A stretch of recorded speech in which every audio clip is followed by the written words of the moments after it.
Hi guys! Welcome na naman sa aking channel. So for today's video, mga business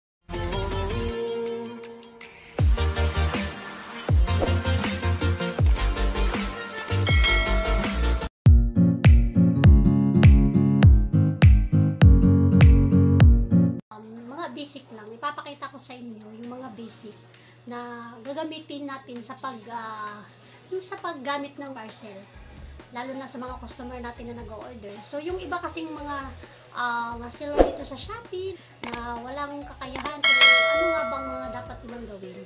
So, itong video na ito, sana makatulong po sa inyo. So, ngayon, umpisa na natin. So, ngayon, meron ako ditong gunting para sa pagkat gagamitin natin. Packing tape. Ayan, nilalagyan ako ng packing tape kasi madali siyang di ba, gaganon mo lang siya. So madali siyang madaling mag-pack pag may ganito. Pero kung wala naman, kaya naman gunting na lang gamitin. Actually, mura lang naman to eh. Mura lang to. Nasa lang to, mga 70 or 65. Tapos, meron din akong Fragel na packing tape. Ito naman, ginagamit ko siya sa lalo na yung mga parcel na babasagin, lalo na mga shampoo, ganun, mga film wash, yung mga babasagin na mga ito-order sa'yo, yung mga binibenta mo babasagin. Pwede mo lagyan ito, lalo na sa nila.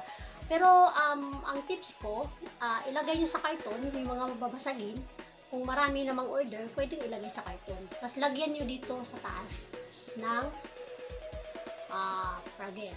Yan. Yan siya.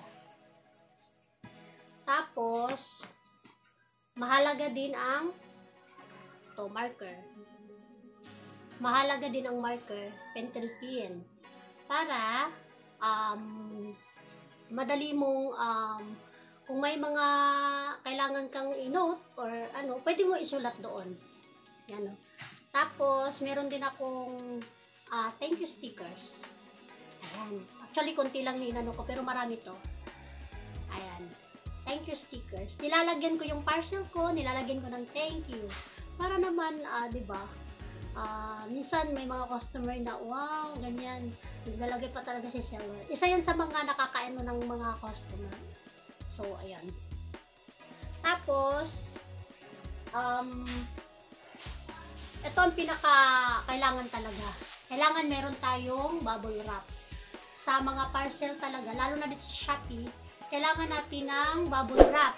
Every time na may order sa'yo, dapat talaga yung parcel nyo nilalagyan ng bubble wrap. Napaka-importante mo yun. Kasi, yan talaga yung rules ni Shopee na pagka may nag-order sa'yo at yung parcel, kailangan ng bubble wrap. Marami akong bubble wrap ito, papakita ko. Yan, meron pa dun sa taas. Yan. Naka-stock talaga, kahit marami pa ako, nag-stock talaga ako. Kasi hindi natin masasabi.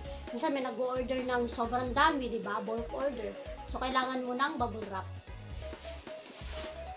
Pagka yung papasagin naman at marami, kailangan natin ng karton. May karton din ako. Marami akong karton din sa bahay. Lalo na yung rider ko, pinapadala ko siya ng karton na marami dito sa bahay. Kasi, syempre, kailangan ko yun sa negosyo. Tapos, sa naman, kailangan natin ng ayan. Ang carrier ko is GNT Express. So, kailangan ko ng maraming plastic. Meron ako ditong plastic na ayan, small. Papakita ko yung small. Ayan, small. Ito ang small na yung plastic ni GNT. Ayan. Pag may mga maliit lang na itatansya ninyo naman yun eh. Example, maliit lang yung order ni lipstick or lip tint or film wash, yan, di ba, maliit lang. So, i-wrap nyo muna, tapos lalagay nyo dito. Yan, maliit lang. Tapos lagay nyo yung waybill. Ship nyo na. Tapos meron din ako dito, mostly ito talaga ang mga lagi kong ginagamit. pag may order sa akin. Kasi di ba yung mostly mga sets yung binibenta ko, yung mga beauty products, isang set. So ito dito siya nagkakasya. Siya nagkakasya. Di ba? Ayan. Ayan yung loob niya. Marami din talaga akong plastic. Ito naman yung large plastic. Malaki siya. Ito yung large plastic. Malaki siya talaga. Siya mga, basta malaki siya guys. Malaki siya. Tama. Yan.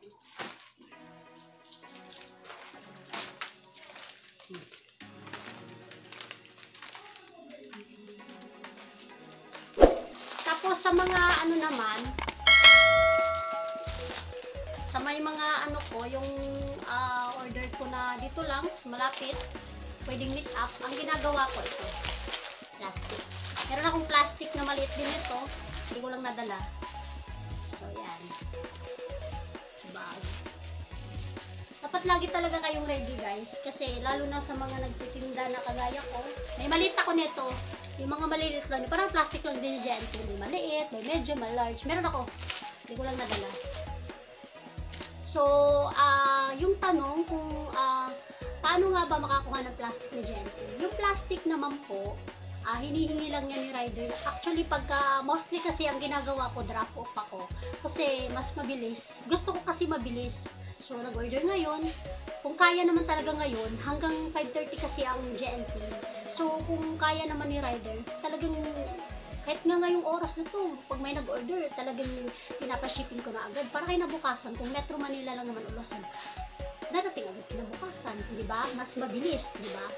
So, ang ginagawa ko, draft off, tapos, pag wala na ako, konti na lang yung plastic ko, napapansin ko, konti na lang. So, hihingi lang kami dun sa GNT. Binibigyan naman yung rider ko para sa Shopee. Ayun. Sana may natutunan kayo sa aking videos, mga tips, sa mga seller na kagaya ko. Kung meron kayong hindi naintindihan or meron pa kayong gustong itanong, pwede nyo i-comment below para ma-replyan ko kayo at mabigyan ko kayo ng tips. Maraming salamat guys. Bye-bye!